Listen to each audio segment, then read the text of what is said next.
this is the stain that we're going to be using. The other side came out really nice. How you have all these grains right here, they come out nicely and they get a little tighter towards where the grip is. I'm gonna go grab that oil finish and we'll throw it on there. So this is the finish that we'll be using. All right, so it's finally starting to look like a real gun stock. It's pretty glossy, kind of dull, but it's got a little bit of sheen still. So we're gonna shoot for that.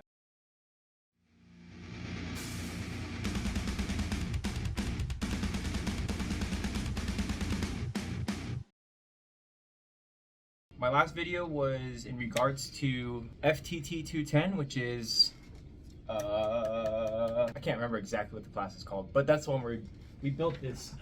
We actually put this thing together, shape the stock and all that, make this kind of smooth. And then FTT211, which is one of the classes I'm taking now, this is the class where we finish the stock, give it some color, work the metal on the barrel, which is in the later weeks. This is week 1. So essentially, look at it now, it's got its natural wood finish and the barrel's still kind of got that chrome and it's got a little bit of tarnishing on there. We're going to work on getting that out of there. But today we're really just working on staining. And this is the book that you get in FTT210, which is the last class. And you'll also be using it for this class because this class, FTT211, is actually like a, what do you call it? Like a continuation of the last class. Those of you who have watched my older videos, you probably noticed that my workshop is not really the workshop that you know anymore. So I actually call this the micro bench. So I don't have a garage anymore.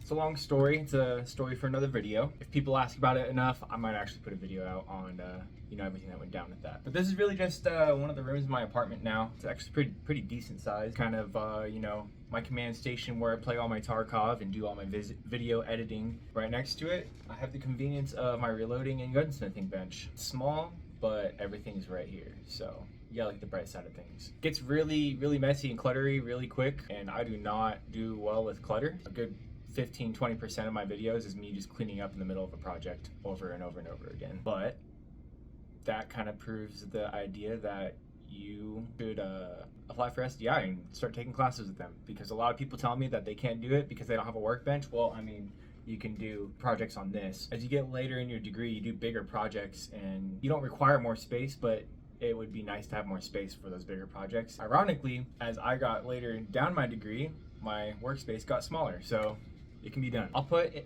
a link to their website down here, but without further ado, let's get to it.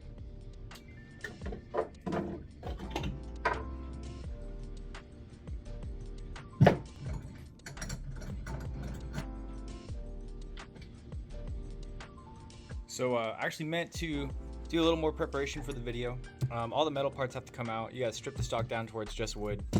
Not too big of a task. I'll do a time lapse of all of that as well as the rest of the project. And yeah, so just to prevent a long, lengthy, boring video, I personally feel like time lapses are pretty satisfying. So let's get it.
Alright, so I finished cleaning it up. I went ahead, trying to smooth out the little spots, and I got carried away, and I decided to just give a really light sand with a really high grit, just to smooth it out, get off any oils or dirt that might have gotten on it while it sat in my room for like 2 or 3 weeks. And then now I'm just gonna review really quick the steps for finishing this thing, and yeah, get back to it.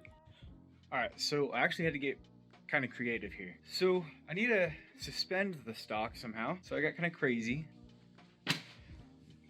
and did this. You gotta make do with what you got. It's not my old shop where I had rails above me that I can hang stuff from, which I used regularly. So that's literally just an anchored screw.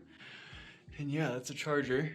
This is actually the screw that holds the butt plate. Use the same one, it works great. I didn't want to drill another hole to, you know, prevent stock splitting and whatnot, but this is actually gonna work out perfect.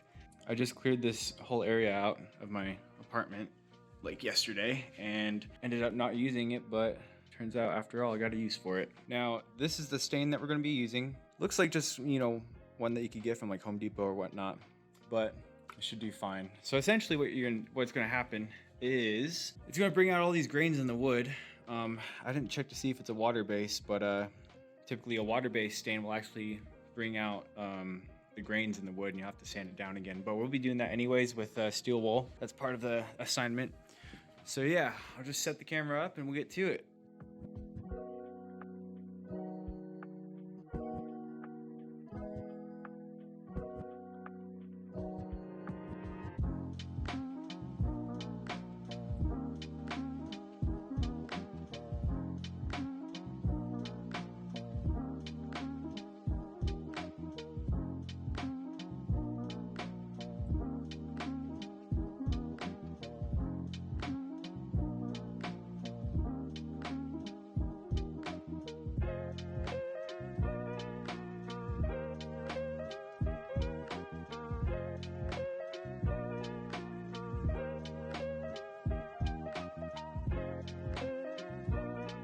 All right, so that's a pretty, I wouldn't say tedious task, but kind of therapeutic to be honest. So it's a little brighter of a stain than I thought it would be, but I'm totally fine with that. It's actually gonna be even brighter once it dries. At least that's what I read. Now in our course text, it says you gotta let it, you know, sit for 24 hours or so, I think it's 24 hours, something long like that. But the can says 2 hours. I'll check back on it in 2 hours just to see. But in the meantime, we're gonna go polish some brass and just, you know, because you don't want to put nasty brass on a nice stock. So let's go do that. Let's get this situated.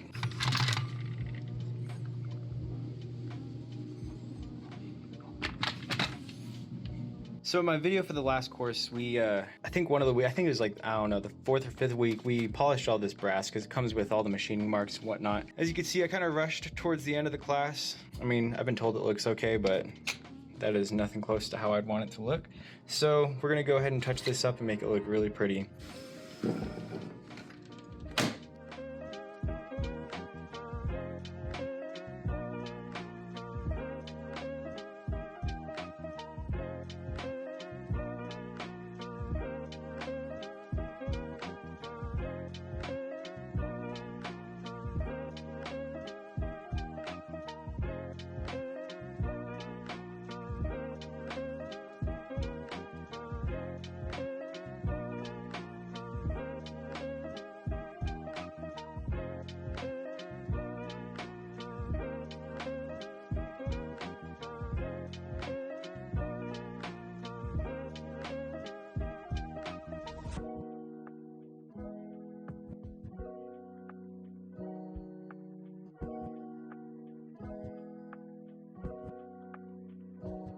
All right, so I finished polishing the brass a little quick, a little faster than I thought I would, and I wanted to give that more time to dry. I also realized I didn't have any steel wool, so I had to go buy that from Walmart. But yeah, so basically that's the first coat. Hit it with some of this, and then based on how it looks after that, we will decide if I should put another coat on.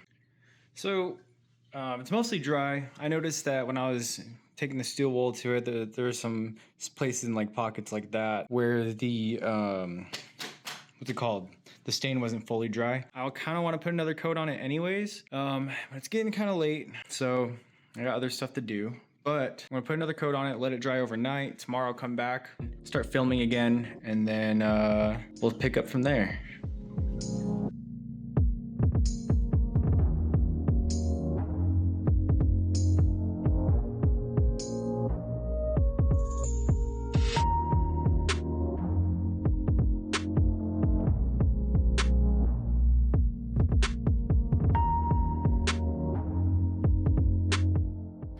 So I don't know if you guys can tell the difference, but basically, you know, after the stain dried, you have the excess that kind of sits on top of the wood, and basically we just took that off with that steel wool. But it does look slightly lighter. There's a spot up here where it looks like I kind of went a little light. I noticed that when I was applying the stain, and I tried to put a little bit more there, and it's actually just the color of the wood. The other side came out really nice. How you have all these grains right here, they come out nicely and they get a little tighter towards where the grip is. But yeah, so that's gonna be essentially, you know, the finish we're gonna be going off of. I'm gonna go grab that oil finish and we'll throw it on there. So this is the finish that we'll be using. Probably familiar with that brand. They make all kinds of good stuff. I use a lot of cleaning materials from them. But yeah, this is a True Oil gunstock finish. Before we put it on, we're gonna try get some paper towels to it, get all any of the residue or dust that I produced while rubbing it down. And I don't have an air compressor, which would be really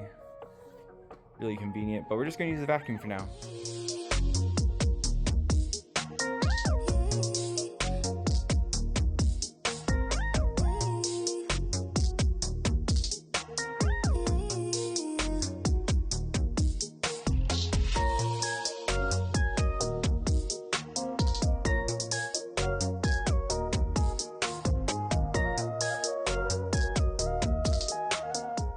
So it's, you know, finally starting to look like a real gun stock. It's a little more wet right now than it's gonna look when it's done, but it's pretty glossy. My goal is to get, you know, let it have a little bit of sheen still. I don't want it to be looking plasticky like it does now, because then it looks like a toy gun. They call it the hunter's look, where it's like kind of dull, but it's got a little bit of sheen still, so we're gonna shoot for that. There's some marks here from when I was shaping the stock with the really coarse files. We're gonna try to get that out with some candle wax after. That'll be like the final step, and then we'll see how well that works. But yeah, I'm gonna let that dry. That's some sticky stuff. I just got some on my fingers, but yeah, I'll go hit the weights and come back and get back to work.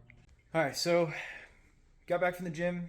I did some research on this this product, and I wanted to, you know, see some more professional opinions on how to use it and how to get the best out of it. So basically, it's going to take a few days, so that's gonna have to conclude this video. This is after rubbing the previous oil layer down and then applying more oil. So you repeat this a few times. It's supposed to take a few hours to cure each time, but they say the longer you let it cure, the more protection it'll provide your stock. So I'm going to do that. It'll probably take 2 or 3 days for me to really get it to where I want it. In the next video, you'll see the details on that. Next week, we're supposed to be redoing the muzzle of the barrel pretty much.